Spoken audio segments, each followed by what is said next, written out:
আগত যে একাদশীটি রয়েছে, এই একাদশীটি আমরা কবে পালন করব প্রভু? আর এর পারণই বা কটার সময়?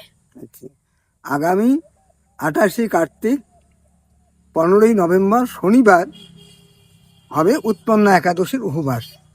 এই উৎপন্না একাদশীতে উপবাস যারা নির্জলা করবে এবং আর যদি কেহ বা রাত্রে একমাত্র একবার অনুকল্প ফলমূল গ্রহণ করবে, তাদের এই জগতে আর পুনরায় জন্মগ্রহণ করতে হবে না। পশু পক্ষী কীট পতঙ্গ মানে ইত্যাদি রূপে তাকে জন্মগ্রহণ করতে হবে না। তাকে ভগবান বিষ্ণুদূতগণ এসে একবারে বৈকুণ্ঠ ধামে গমন করাবেন, বৈকুণ্ঠ ধামে নিয়ে যাবেন।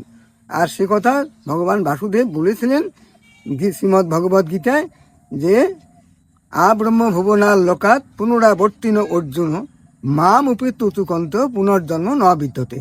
যারা এই উৎপন্ন একাদশীর কৃপায় বৈকুণ্ঠ ধামে গমন করবে, তাদেরকে আর এই ধরাধামে কোনোরূপে জন্মগ্রহণ করতে হবে না। আর এই একাদশী ব্রতের পালন হচ্ছে পরদিন সকাল 10টা 39 গতে। হ্যাঁ, 10টা 39 আগে যেন কেউই পালন করবেন না আপনারা। আর পরে যদি 10টা 39 গতে, সে 1 ঘন্টার মধ্যে করলেই ভালো হবে, অত 12টা যেন পার না করেন। এইভাবে পালন করবেন, তাতেই উৎপন্ন একাদশীর ফললাভ সুন্দর রূপে উৎপাদিত হবে আমাদের কাছে।